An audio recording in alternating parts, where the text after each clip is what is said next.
aplaudir aquele que era, aquele que é e aquele que há de vir. Aleluia.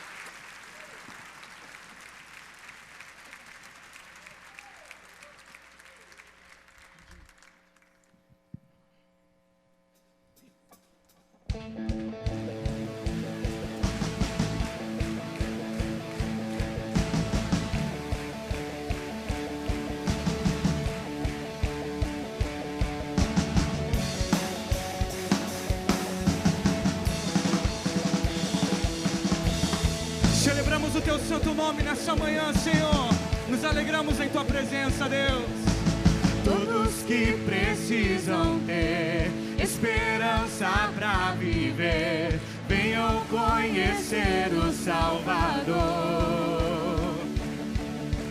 Todos que querem encontrar palavras de vida eterna, venham conhecer o Salvador.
Nessa manhã é uma manhã de gratidão e os nossos corações se alegram na presença do nosso Deus. Aleluia. Amém.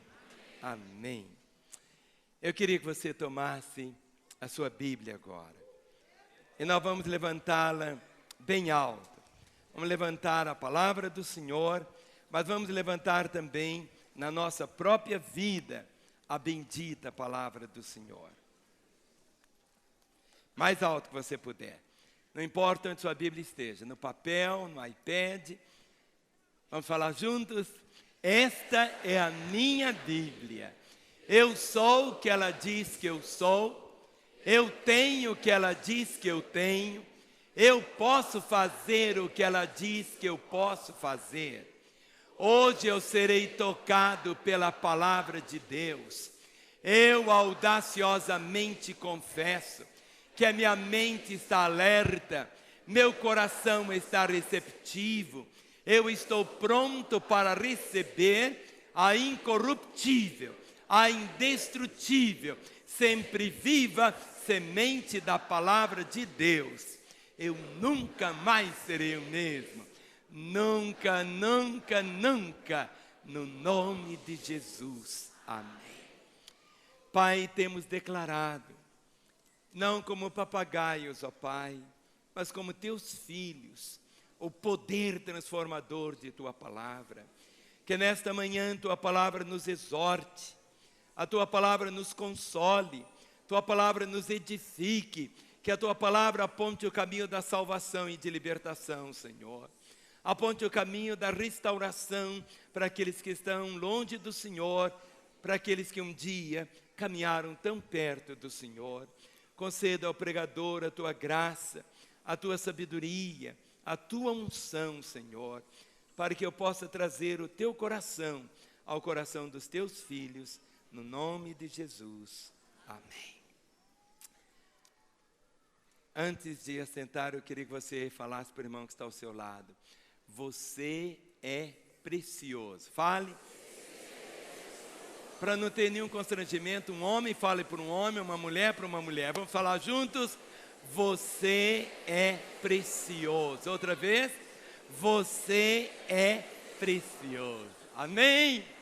Vamos assentar. Hoje eu quero falar exatamente sobre isso. Você é precioso. Vamos falar juntos? Você é precioso. Coloque sua mão no coração e fale para você mesmo: eu sou precioso. Outra vez: eu sou precioso. A mulher vai falar: eu sou preciosa. Vamos falar? Eu sou preciosa. A Bíblia diz que Satanás é mentiroso e ele é o pai da mentira. E tudo que ele quer é fazer você entender e viver que você não é uma pessoa preciosa. Ah, se você pudesse nunca se esquecer dessa realidade. O quanto você é precioso. E para entender bem isso, eu quero tomar a história de um homem que está aqui em Marcos capítulo 5.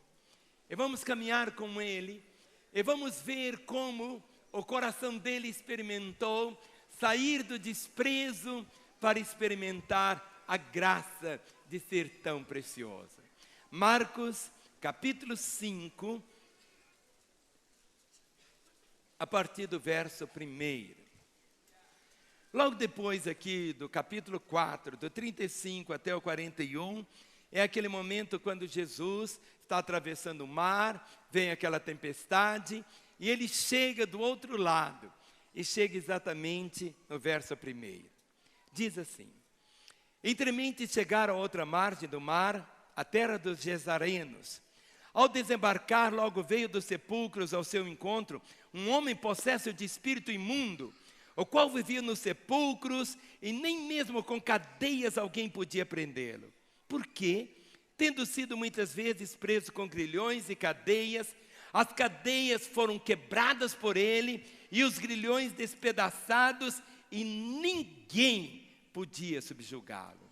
Andava sempre, de noite e de dia, clamando por entre os sepulcros e pelos montes, ferindo-se com pedras. Quando de longe viu Jesus, correu e o adorou, exclamando em alta voz: que tenho eu contigo, Jesus, Filho do Deus Altíssimo? Conjuro-te por Deus que não me atormentes. Porque Jesus lhe dissera: espírito imundo, sai desse homem. E perguntou-lhe: qual é o teu nome? Respondeu ele: Legião é o meu nome, porque somos muitos. E rogou-lhe encarecidamente que os não mandasse para fora do país. Ora, pastava pelo monte uma grande manada de porcos. E os espíritos imundos rogaram a Jesus, dizendo: manda-nos para os porcos, para que entremos neles. Jesus o permitiu.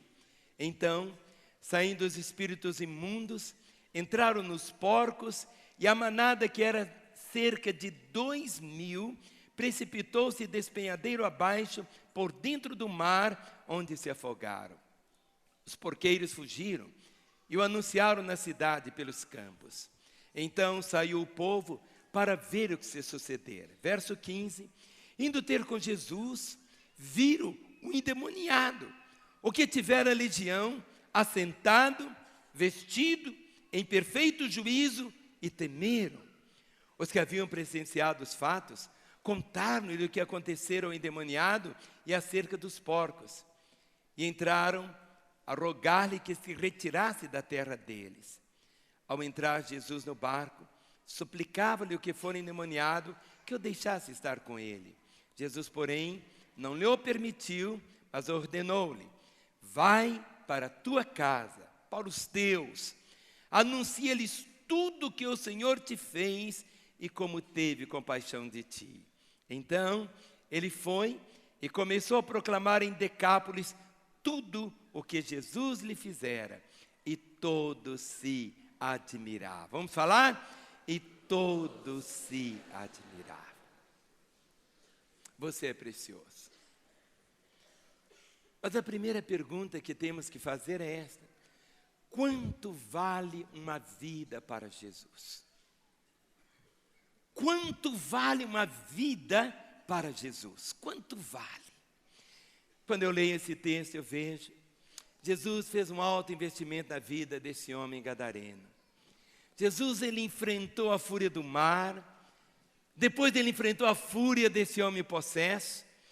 E o escritor aqui, Marcos, quando escreve, mostra que Jesus vai de um mar agitado para um homem agitado. Humanamente falando, tanto o mar quanto esse homem, os dois eram indomáveis, mas Jesus o subjugou. A Bíblia diz que era noite, depois de uma tempestade, num lugar deserto, num lugar íngreme, num lugar assim feio, cheio de cavernas, num cemitério, onde devia ter assim tantos corpos assim tão expostos, alguns deles em decomposição, aquele mau cheiro de carniça. O lugar em si já metia muito medo, mesmo naquelas pessoas que fossem assim mais corajosas. Mas desse lugar tão sombrio, tão feio, tão escuro, sai esse homem, louco, desvairado, possesso, pelado. Todos já haviam desistido dele, menos Jesus. Aquela viagem de Jesus ir foi uma viagem proposital. Não existe acidentes no encontro de Jesus.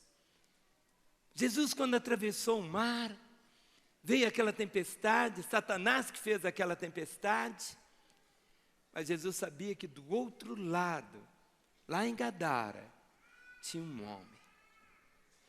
Quanto vale uma vida para Jesus?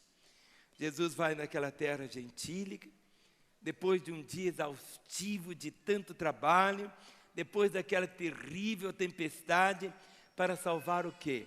Um homem possesso. É esta a expressão do infinito amor do Senhor. Agora, quanto vale uma vida para Satanás? Quanto vale uma vida para Jesus? Mas quanto vale uma vida para Satanás? Satanás roubou tudo de precioso que aquele homem possuía: sua família, sua liberdade, sua saúde física, sua saúde mental, havia roubado a sua dignidade, havia roubado a sua paz, havia roubado a sua decência, porque esse homem andava nu. Havia dentro dele uma legião de demônios. No capítulo 5, versículo 9, está escrito: e perguntou-lhe: qual é o teu nome? Respondeu ele: Legião é o meu nome.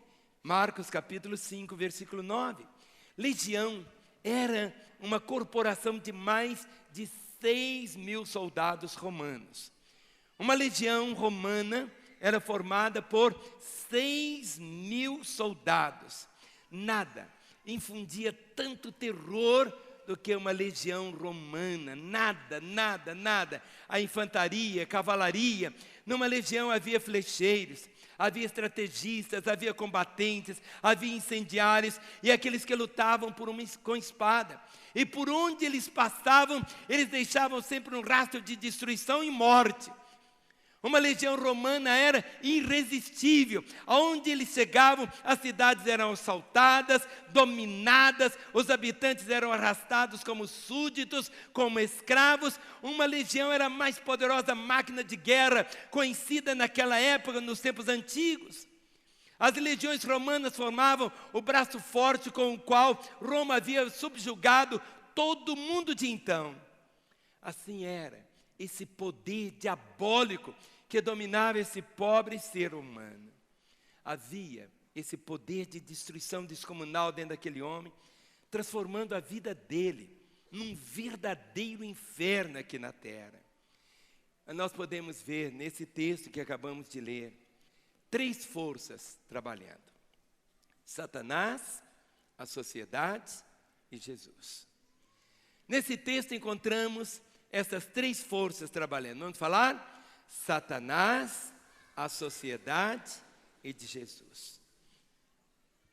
A primeira pergunta: o que Satanás pode fazer pelas pessoas?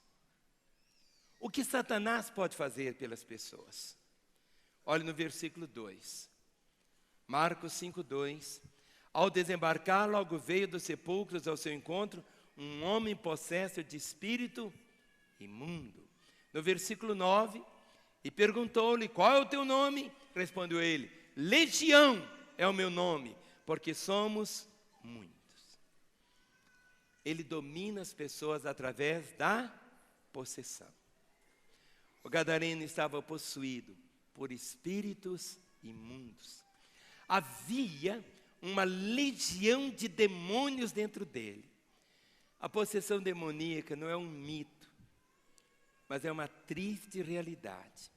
A possessão não é apenas uma doença mental, não é uma epilepsia, como algumas pessoas imaginam. Ainda hoje milhares de pessoas vivem nesse cabresto de Satanás.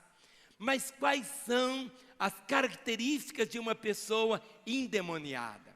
Quais são as características de uma pessoa endemoniada? Primeiro, em primeiro lugar, uma pessoa endemoniada tem dentro dela uma entidade maligna. O verso 2 diz: um homem possesso de um espírito imundo. O versículo 9 repete exatamente isso: legião é o meu nome, porque somos muitos. Esse homem não estava no controle dele mesmo. Suas palavras, suas atitudes, seu comportamento, tudo isso eram determinados não por ele. Ele não estava no controle dele mesmo. Ele era um aparelho, um cavalo dos demônios, um joguete nas mãos de demônios que estavam ali para roubar e matá-lo. Em segundo lugar, uma pessoa possessa manifesta uma força sobre-humana. Quando uma pessoa está possuída por demônios, ele tem uma força sobre-humana.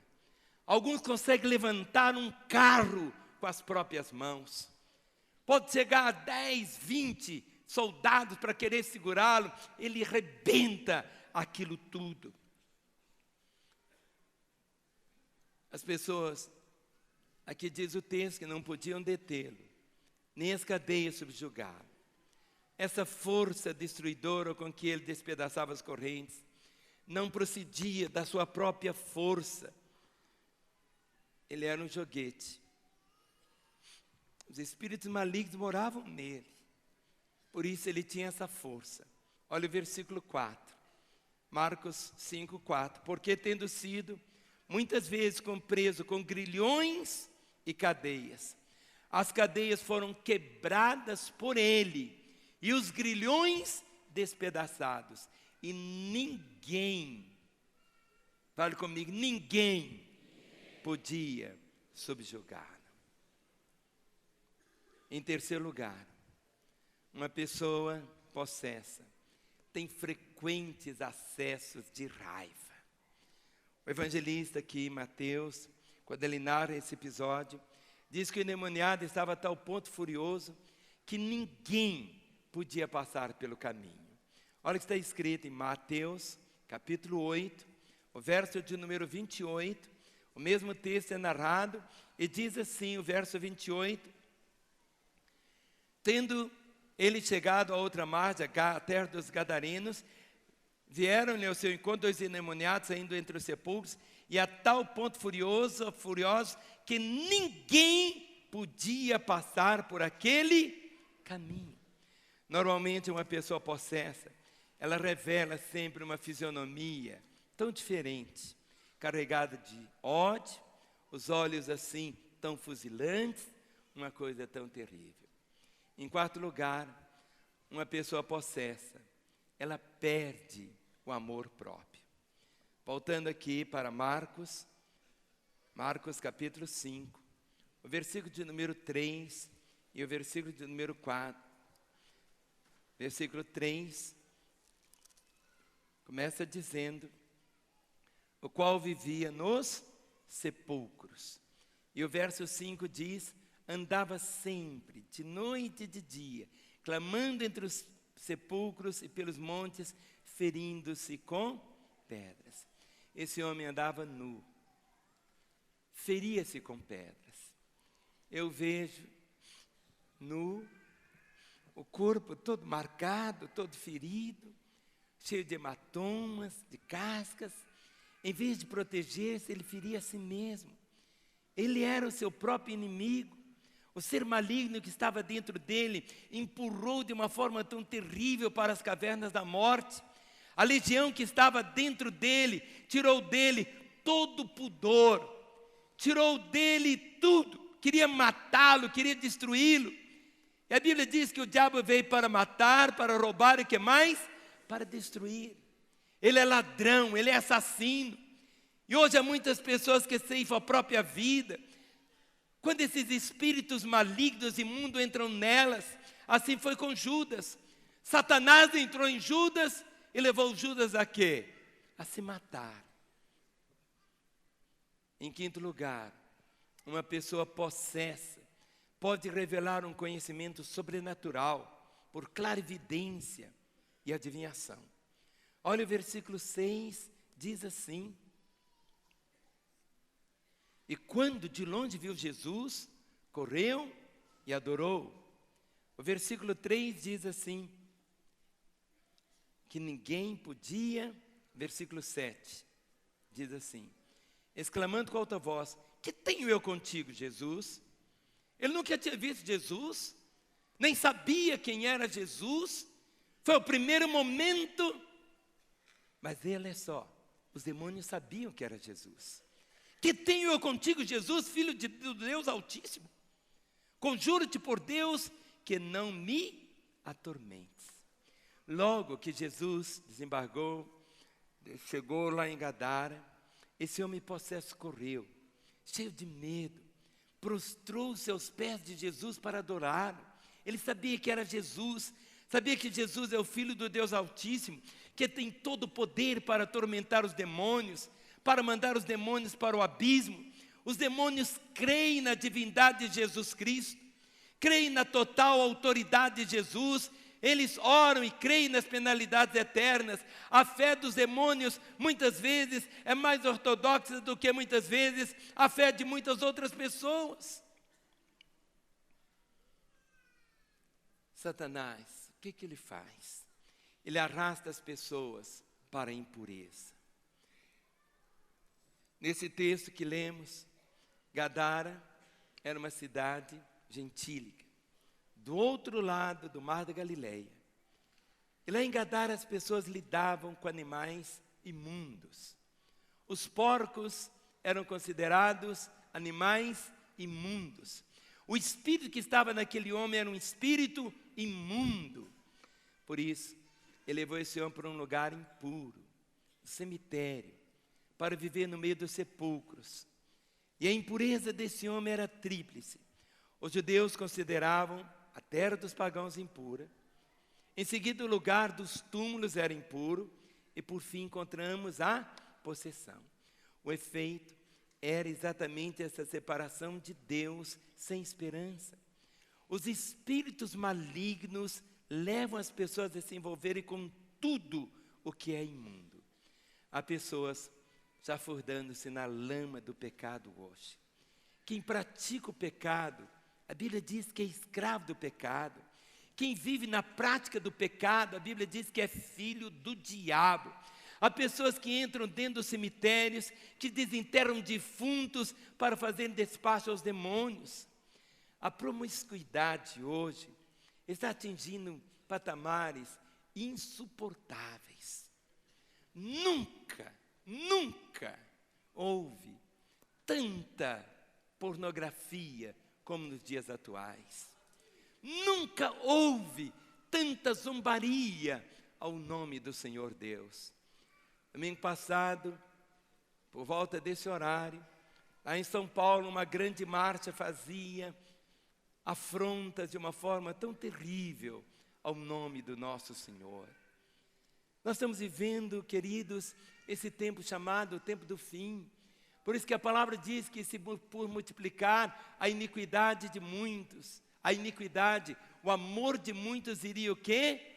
Se esfriar. Eu fico pensando, não entra na minha cabeça de forma alguma alguém sair de uma reunião, de um culto, numa célula e ligar a televisão.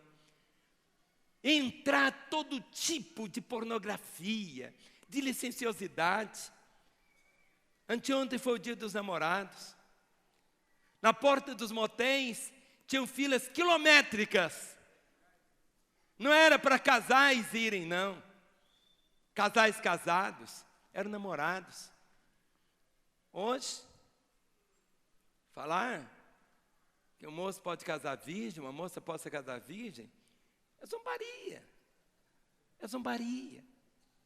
É a coisa mais natural. Vamos se perdendo. Sodoma e Gomorra, hoje, em relação ao que nós vemos por aí afora, seria uma cidade santa.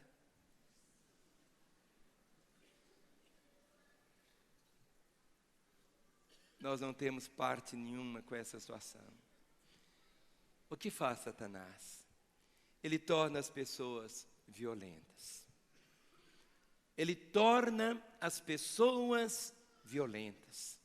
Olha no capítulo 5, verso 3 diz: o qual vivia nos sepulcros e nem mesmo com cadeias alguém podia prendê-los. Olha o verso 4: porque tendo sido muitas vezes preso com grilhões e cadeias, as cadeias foram quebradas por ele e os grilhões despedaçados e ninguém podia subjugá-los. O endemoniado constituiu-se um problema para a família dele, para a sociedade. O amor familiar e a repreensão da lei não puder, de forma alguma, domesticar aquela fera tão indomável. Ele era como um animal selvagem. Ele resistia a qualquer tentativa de controle externo. Os vivos não suportaram mais e o expulsaram. Os vivos não queriam mais ele. E para onde ele foi? Foi morar entre os mortos. Hoje tem tanta gente que mora entre os mortos. Há tanta gente que vive num cemitério. Há tanta gente que a casa dele é um cemitério. Há tanta gente que está morando, vivendo, dormindo como defunto. Essa é a obra. O que Satanás faz? Ele foi morar com os mortos. Por quê? Eles não faziam nenhum mal a ele, mas também não o protegiam dele mesmo. E agora ele estava nu entre os demônios. Há um espírito que atua nos filhos da desobediência e que torna as pessoas furiosas, violentas, indomáveis nesses dias. Ele foi morar com os mortos. Esses não faziam nenhum mal para ele, mas também não o protegiam dele mesmo. É tão interessante que os iguais quase sempre se aproximam, chegam juntos. Esse espírito está aí atuando de uma forma tão terrível, tão terrível. Há seres humanos que se transformam em monstros acelerados, em feras assim, que eu fico pensando, pai, que coisa tão terrível. Nem o amor à família, nem o amor aos filhos, nem o rigor da lei, ter abrandado de uma forma tão grande essa avalanche de crimes tão violentos em nossos dias. Nós acostumamos de ver notícias de terroristas que colocam bombas em volta do seu corpo, explodem espalhando a morte. São vândalos que estão aí incendiando ônibus. Há poucos meses atrás, há poucos anos atrás, nunca tinha visto isso. Ônibus sendo incendiados. E todos sofrendo. São aqueles pistoleiros assim de aluguel, que derramam sangue assim, à toa, por dinheiro. São traficantes que matam, que roubam, que morrem para alimentar o próprio vício execrando. O que Satanás faz? Ele atormenta as pessoas. O verso 5, andava ele sempre de dia e de noite, clamando entre os sepulcros e pelos montes, ferindo-se com pedras. Esse homem vivia atormentado. O gadareno, ele estava perturbado mentalmente. Ele andava sempre, de noite e de dia, gritando, bradando por entre os sepulcros. Não havia descanso para sua mente, não havia descanso para o seu corpo. Além dessa perturbação mental, ele se golpeava com pedra. Seu corpo era todo machucado porque ele se golpeava com pedras. Ele vivia nu, ensanguentado, correndo pelos montes, esgueirando-se como um espectro do horror no meio das cavernas, dos sepulcros. O seu corpo descrevia de uma forma assim tão terrível o seu próprio estado da sua alma, como um homem pode chegar quando está sob o domínio de Satanás. Há muitas pessoas hoje atormentadas, inquietas, desassossegadas, vivendo nessas regiões tão sombrias da morte, sem família, sem liberdade, sem dignidade, sem amor próprio, ferindo-se a si mesmo e espalhando o terror aos outros. É isto o que Satanás faz. Em segundo lugar, vamos ver o que a sociedade pode fazer para as pessoas. Nós vimos o que Satanás faz. Mas vamos ver agora o que a sociedade pode fazer para as pessoas. Em primeiro lugar, a sociedade afastou esse homem do convívio social. Diz aqui, ele vivia nos sepulcros, nem mesmo com cadeia podia se prendê-lo, porque tendo sido muitas vezes preso com grilhões e cadeias, cadeias foram quebradas por ele e os grilhões despedaçados, e ninguém podia subjugá-lo. O máximo que a sociedade pode fazer por esse homem foi o quê? Tirá-lo de circulação. Hoje, o que a sociedade faz, muitas vezes é isso. Tira a pessoa de circulação, põe na cadeia, e lá, outras vezes, acha que vai resolver o problema e acaba ficando pior ainda. Arrancar esse homem da família, da cidade. Desistir do seu caso.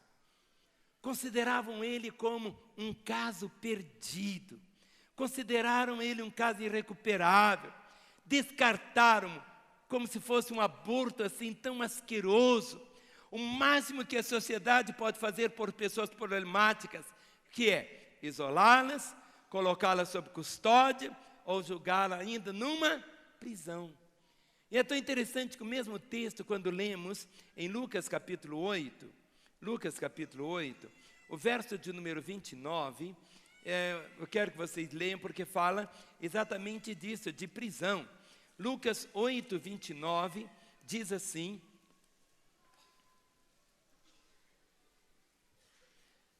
porque Jesus ordenara ao espírito imundo que saísse do homem, pois muitas vezes se apoderara dele, e embora procurassem conservá-lo preso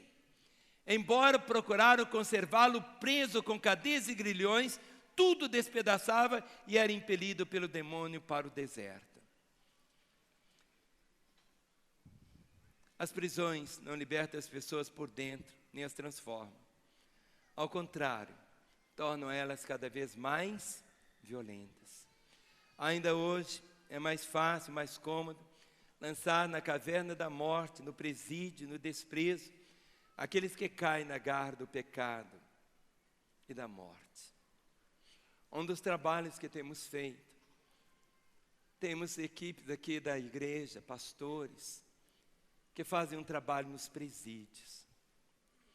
E nós temos colocado um aparelho de televisão como este, um aparelho como desse, não no presídio, mas nas celas.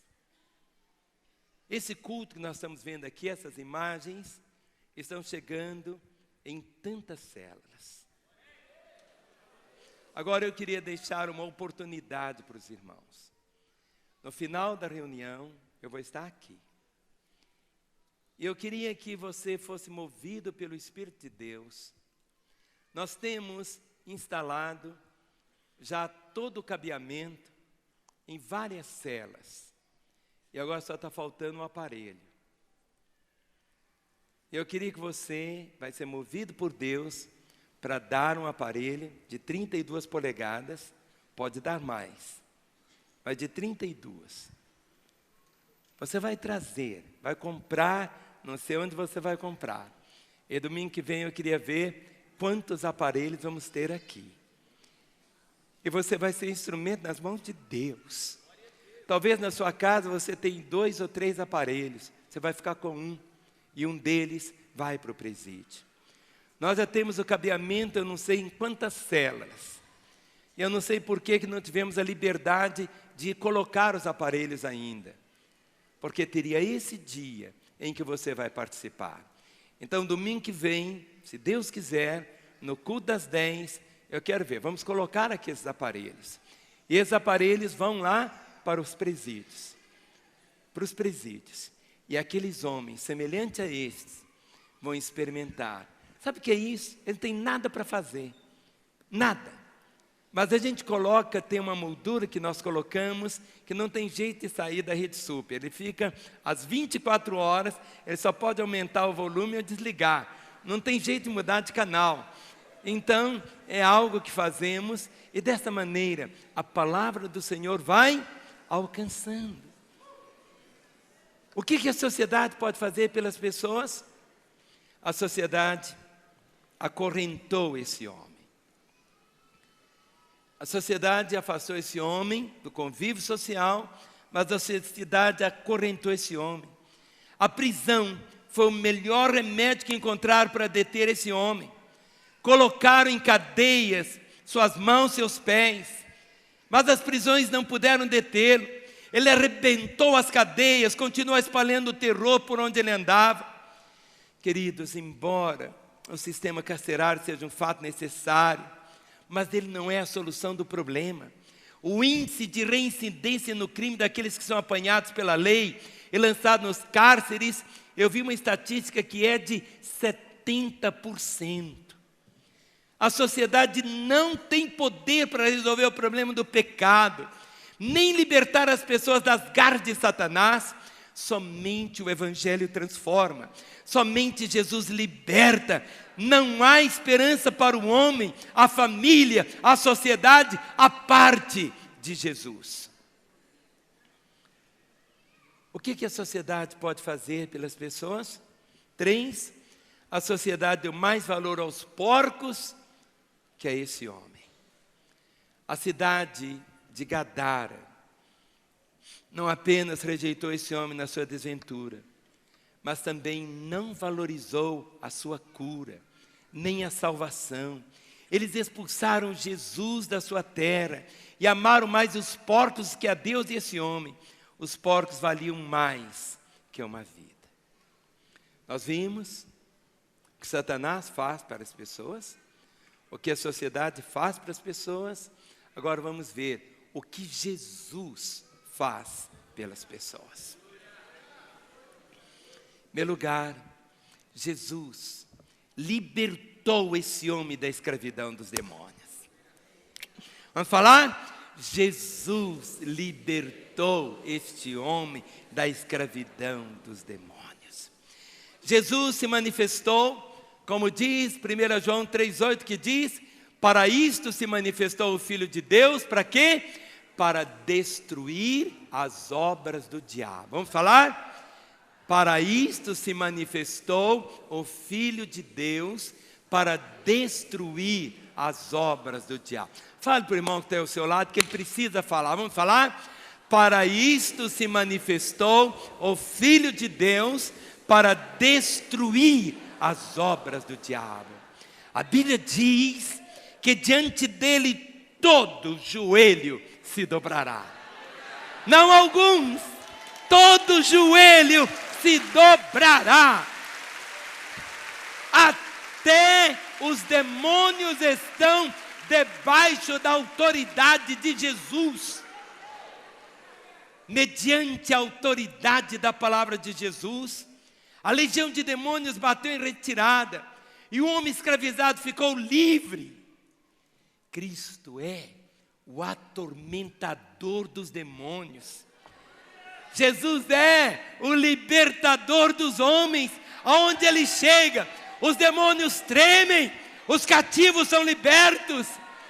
Satanás, observe, Satanás tentou matar Jesus na tempestade. Satanás tentou matar Jesus na tempestade. E agora ele tenta impedir Jesus de entrar em Gadara. Mas ele está usando todas as suas armas para parar Jesus a qualquer custo. Mas em vez, Jesus, ele não fica intimidado com aquela legião de demônios. Jesus é quem espalha terror ao exército demoníaco. O que fez Jesus? Jesus devolveu a este homem a dignidade da vida. Que coisa tão linda! Quando olhamos aqui, Marcos capítulo 5, Marcos capítulo 5, o verso de número, começando pelo 15, diz assim, Marcos 5,15: indo ter com Jesus, viram endemoniado, que tivera a legião, assentado, vestido, em perfeito juízo e temer. Olha o que Jesus faz. Esse homem que andava nu, atormentado, poucos minutos, faça assim, ó, num toque. Indo ter com Jesus, viram endemoniado, o que tivera a legião, assentado, ninguém nem podia segurá-lo, estava sentadinho, vestido, em perfeito juízo e temeram. Aquele que vivia perturbado, correndo de dia e de noite. O que Jesus faz? Em meu lugar, o homem estava assentado aos pés de Jesus. Vamos falar? O homem estava assentado aos pés de Jesus. Esse homem estava sem descanso para a mente e para o corpo, que vivia perturbado, correndo de dia e de noite, sem descanso para a mente, para o corpo, estava ali assentado aos pés do Senhor. Jesus acalmou a tempestade no mar da Galileia. Jesus acalmou a tempestade, aquele vendaval, dentro do coração desse homem, dentro do coração dele, trouxe paz. Tudo que Satanás fez de uma forma desesperada para impedir que Jesus chegasse ao território lá de Gadara, onde ele mantinha esse homem e tantas pessoas sobre as suas garras assassinas, Jesus chega. Em segundo lugar, o homem estava vestido. Vamos falar? O homem estava vestido. Esse homem que tinha perdido o pudor, a dignidade, que andava nu, há muito ele não se vestia. Tinha perdido o respeito próprio, o respeito pelos outros. Ele estava não simplesmente à margem da lei, mas também da decência. Agora o que fez Jesus? Jesus o transformou. E é tão interessante que o primeiro expediente é vestir-se, é cuidar do corpo, é apresentar-se com dignidade. A prova de uma conversão é a mudança. Vamos falar?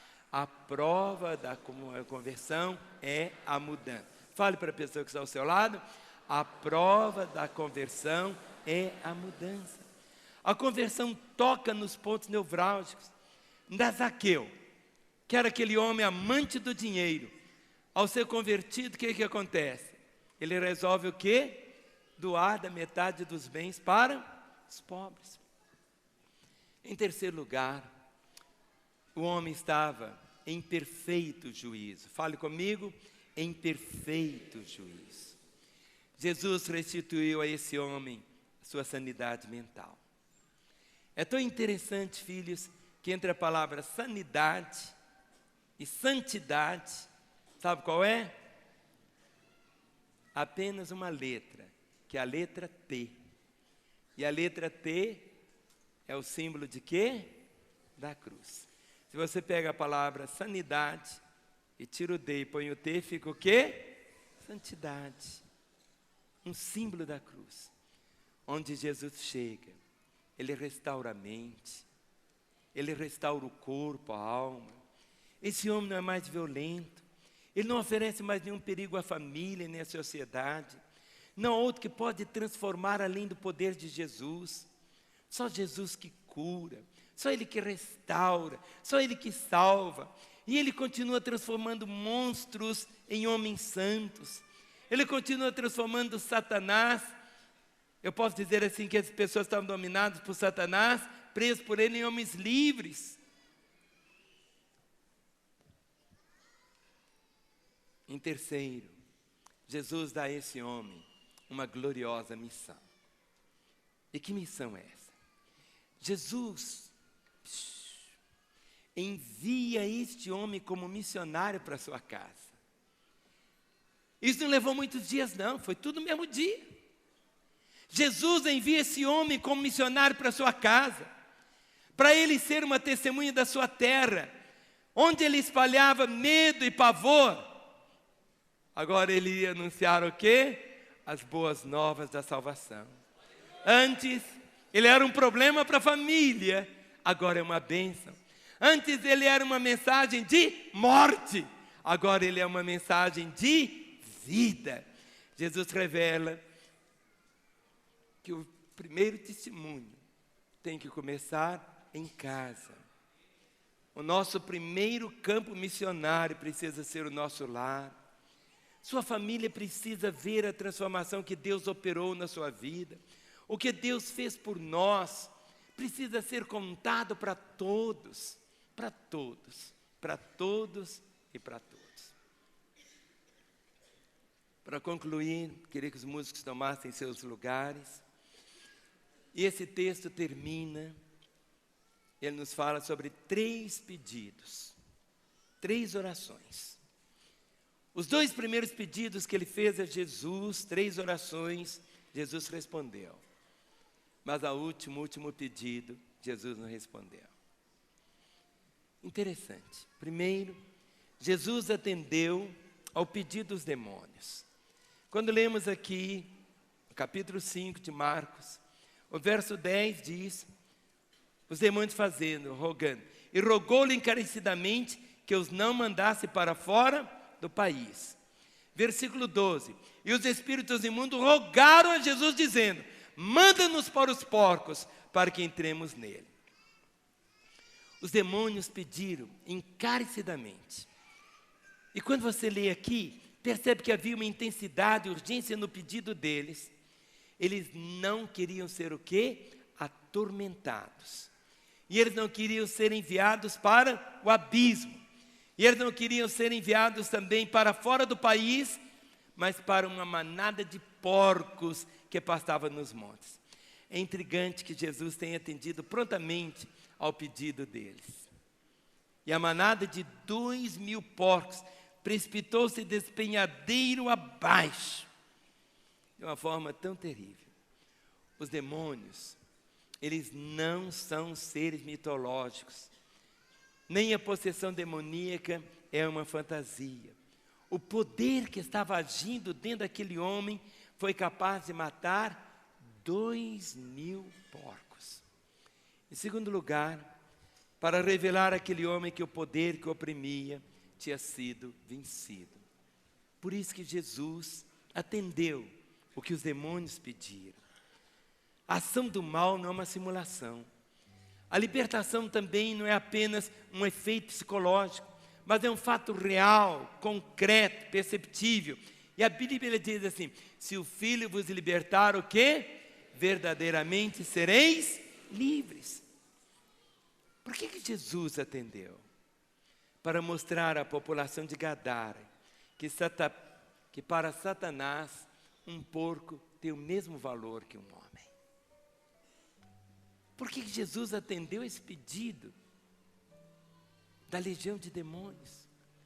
Porque Jesus queria mostrar à população de Gadara que para Satanás um porco tem o mesmo valor que um homem. De fato, Satanás tem transformado muitos homens em porcos. E Jesus está alertando aquele povo sobre o perigo de ser um escravo do pecado e do diabo. Em quarto lugar, para revelar a escala de valor dos gadarenos, eles expulsaram Jesus por causa dos porcos. Eles amavam mais os porcos do que a Deus e o próximo. O dinheiro era o Deus deles. Os gadarenos, ao expulsarem Jesus, estavam dizendo: não perturbem a nossa comodidade.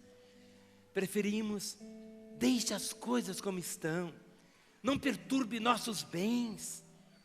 Não perturbe a nossa religião. Em quinto lugar, por que Jesus os atendeu? Para mostrar que os demônios estão debaixo da sua autoridade.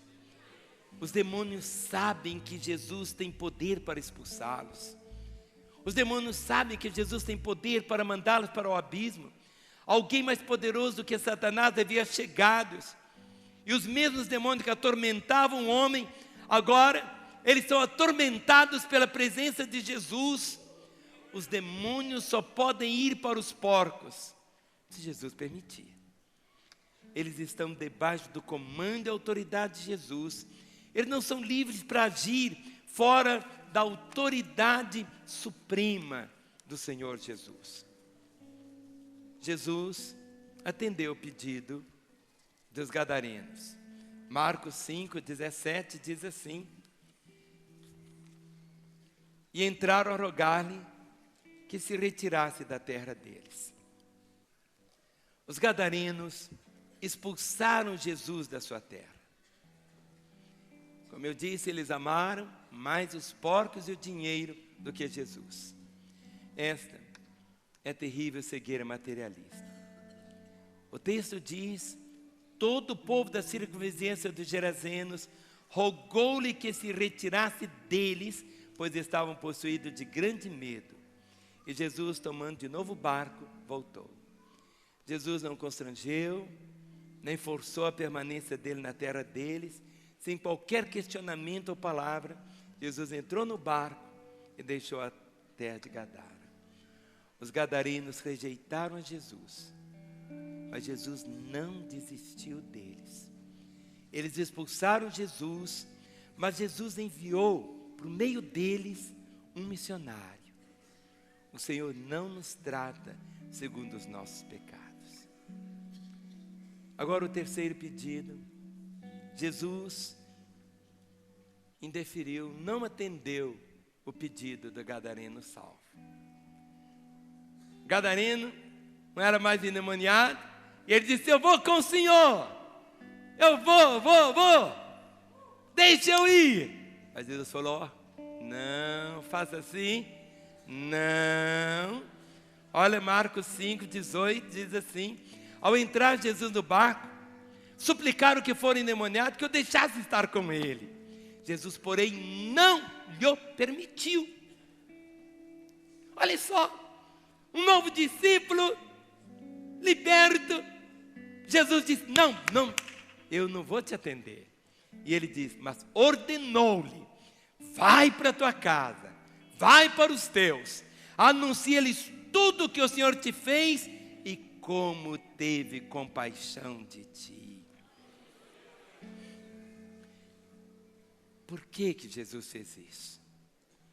O mesmo Jesus que atendera a petição dos demônios, dos incrédulos, agora rejeita a petição desse homem salvo. Por quê?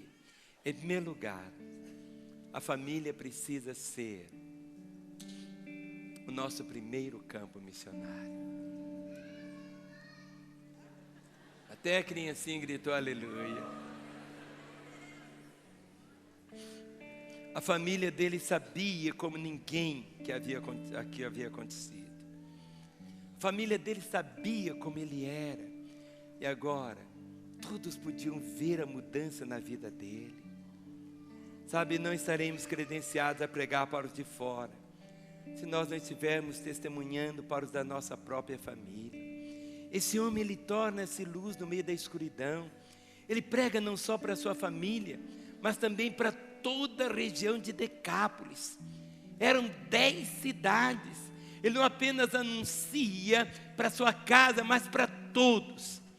Em segundo lugar, Jesus sabe o melhor lugar onde nós devemos estar. Nós devemos submeter nossas escolhas ao Senhor. Ele sabe o que é melhor para nós. O importante é estar no centro da sua vontade.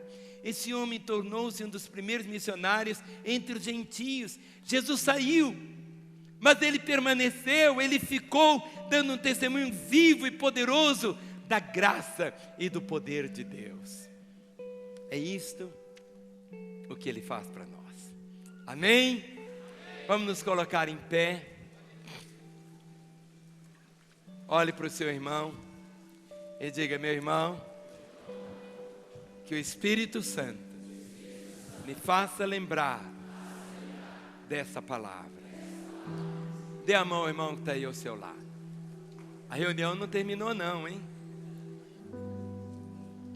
Não terminou. Só saia na hora que terminar. Dê a mão ao irmão que está aí no meio.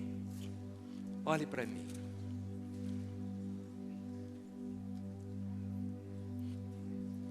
Dê a mão pelos corredores, nas galerias. Meu irmão, você tem valor. Eu extraio de tudo que nós ouvimos, se você ouviu nesta manhã, o valor que você tem. Ninguém te ama mais do que o Senhor. Talvez você esteja dizendo: pastor, esse quadro não é o meu quadro, eu não cheguei a esse nível tão baixo. Mas o Senhor toma esse exemplo do mais baixo para mostrar que para Ele você é tão importante. Você tem valor. Você que já tem o Senhor, a sua vida hoje, talvez você gostaria de ficar assim, a vida bem soft, bem leve, mas o Senhor não deixou que o gadareno o acompanhasse. Ele iria ficar ali. Ele iria ser cheio do Espírito Santo. Ele iria mostrar para todos: vocês lembram como eu era? Olha como eu sou hoje. Dentro da sua Bíblia, você tem a lista de 3 pessoas. Os meus 3, um deles está aqui na reunião agora. Já está na minha célula. Tem 2 ainda para chegar, mas eu creio que vão chegar. Você não pode de forma alguma. Muitas vezes você quer ter uma vida gostosinha. Depois desse homem, imagine se ele falasse assim: não, eu vou viver para mim mesmo, e ficasse trancado dentro de casa, só dentro de casa. Mostre para os outros, deixe eles verem você, deixe mostrar o brilho de Deus que você tem, o amor do Senhor na sua vida. Hoje à tarde, saia, querido. Não dê descanso ao seu coração, enquanto você não puder dizer: eu e a minha casa servimos ao Senhor. Levante a mão do seu irmão. Satanás não dá valor algum, mas eu quero que você valorize agora. Cante essa mensagem.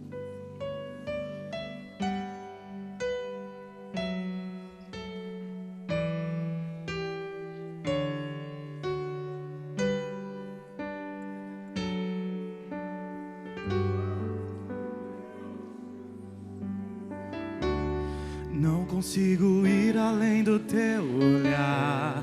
Tudo que eu consigo é imaginar a riqueza que existe dentro de você. O ouro eu consigo só admirar, mas te olhando eu posso a Deus adorar. Sua alma é um bem que nunca envelhecerá. O pecado não consegue esconder a marca de Jesus que existe em você. O que você fez ou deixou de fazer não mudou o início, Deus escolheu você. Sua raridade não está naquilo que você possui ou que sabe fazer. Isto é mistério de Deus com você. Você é um espelho que reflete a imagem do Senhor. Não chore se o mundo ainda não notou. Já é o bastante Deus reconhecer o seu valor. Você é precioso, mais raro que o ouro puro de Ofir.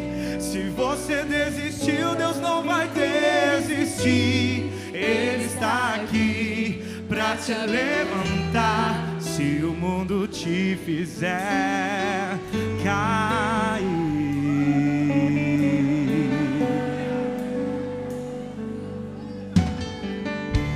O ouro eu consigo só admirar, mas te olhando eu posso a Deus adorar. Sua alma é um bem que nunca envelhecerá. O pecado não consegue esconder a marca de Jesus que existe em você. O que você fez ou deixou de fazer não mudou o início, Deus escolheu você. Sua raridade não está naquilo que você possui ou que sabe fazer. Isso é mistério de Deus com você. Você é um espelho que reflete a imagem do Senhor. Não chore se o mundo ainda não notou. Já é o bastante Deus reconhecer o seu valor. Você é precioso, mais raro que o ouro puro de Ofir. Se você desistiu, Deus não vai desistir. Ele está aqui pra te levantar. Se o mundo te fizer cair, você é o espelho. Você é o espelho que reflete a imagem do Senhor. Não chore se o mundo ainda não notou. Já é o bastante Deus reconhecer o seu valor. Você é precioso, mais raro que o ouro puro de Ofir. Se você desistiu, Deus não vai desistir. Ele está aqui pra te levantar. Se o mundo te fizer cair,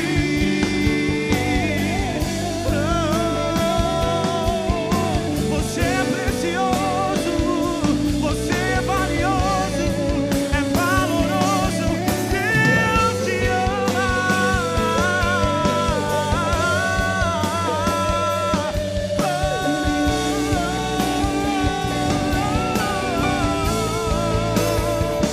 Você é um espelho que reflete a imagem do Senhor.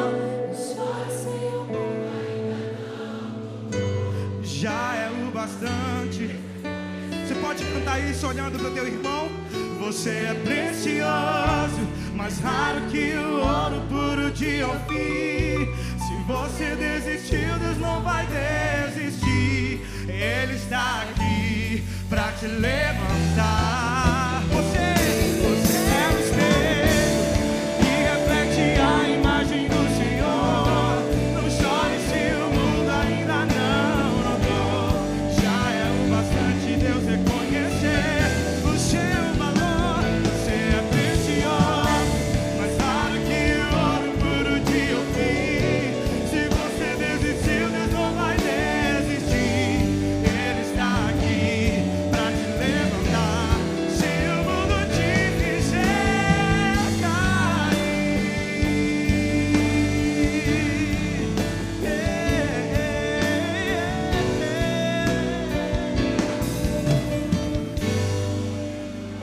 Amém. Aleluia. Bendito, bendito, bendito, bendito, Senhor.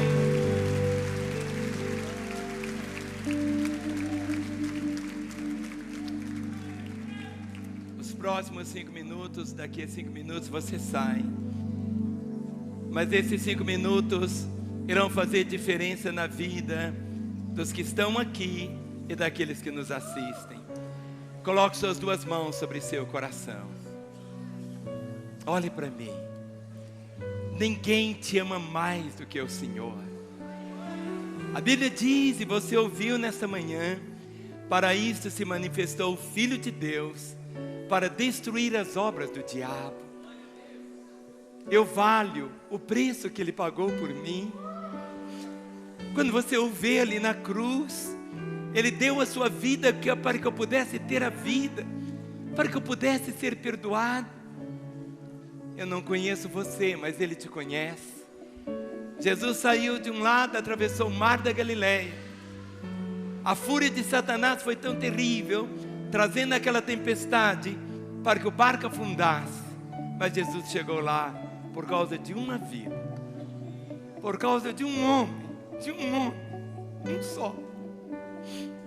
E esse um só hoje é você. Quem sabe você é alguém que um dia já andou com o Senhor. Situações as mais terríveis aconteceram. Setas demoníacas roubaram a sua fé. Hoje é o dia da sua reconciliação. Mas quem sabe você é alguém que pela primeira vez chegou aqui, ou a segunda, mas até hoje você não tomou Jesus como seu Senhor e Salvador. Todos nós estamos perdidos, somos pecadores. A Bíblia diz que o salário do pecado é a morte, mas que o dom gratuito de Deus é a vida eterna. E Ele disse: se o Filho vos libertar, verdadeiramente sereis livres. Não importa como você esteja, importa como Deus quer que você esteja. Ele quer que você seja livre, sem demônio algum na sua vida, livre dos vícios, solto. No momento quando você diz: Jesus, entra na minha vida, Ele vai entrar e nunca mais vai sair. Feche os seus olhos, ore comigo. E eu queria que você se identificasse com os que estão aqui no templo e aqueles que nos assistem nos lugares mais longínquos da terra. Diga assim: Senhor Jesus, eu ouvi esse testemunho, como o Senhor libertou esse homem. Eu reconheço, eu quero essa transformação. Entra na minha vida, eu te recebo agora como meu Senhor e meu Salvador. E eu, Jesus, que caí, voltei as costas para o Senhor, como um pródigo eu vivi, mas agora eu volto, tomo posse do teu perdão. Continue com seus olhos fechados, e eu quero fazer uma oração agora. Você não vai repetir essa oração. Eu quero orar sozinho por você, sozinho. Não abra seus olhos. Quero orar só por você que pela primeira vez repetiu essa oração dizendo: Jesus, entra na minha vida. Jesus, eu te recebo como meu Senhor e Salvador. Ou você que estava afastado dos caminhos dele, e volta para os caminhos dele. Por você eu quero orar. Para que eu ore, eu peço um sinal da sua parte. E o sinal é que você levante uma das suas mãos no seu lugar. Você que hoje toma Jesus Cristo como seu Senhor e Salvador, ou você que volta aos caminhos dele, levante a sua mão bem alta. Aquela senhora de blusa preta, aquela mão erguida, levante bem alta a sua mão, lá nas galerias, bem alto. Pode levantar a sua mão. Você está na casa de Deus, sem constrangimento algum, sem constrangimento algum. Levante bem alta a sua mão. Isso. Agora eu vou pedir algo. Nós vamos cantar essa mesma música. Enquanto estivermos cantando, eu vou pedir que todos vocês que levantaram as mãos, venham até aqui. Eu quero orar por vocês aqui. Ninguém é sentado. Se for um paralítico, você vai dizer: levanta e anda. Venha. Essa é a hora de Deus para a sua vida. Essa é a hora de Deus para você. Venha. Venha. Venha. Lá da segunda galeria, da primeira, onde você estiver, deixe o seu lugar e venha. Esse é o momento do céu para a sua vida. É o momento para você que nos assiste. É o momento de você onde estiver. Jesus está aí. E aí você também pode dizer: Jesus, entra na minha vida. Ou você que se reconcilia com Ele. Esta é a hora de Deus para você. Esse telefone que aparece agora, 3429-9550. Ligue agora. Tudo será novo na sua vida. 3429-9550. Não está naquilo que você possui ou que sabe fazer. Isso é um mistério de Deus com você. Meus pastores, se aproximem. Que reflete a imagem do Você Senhor. que continua em cima, sabendo que seu lugar é aqui, deixe seu lugar e venha. Esse é o momento de Deus para a sua vida. Esse é o momento de Deus para a sua vida. Vem. Vem. Você desistiu, Deus não vai desistir. Ele está aqui para te levantar.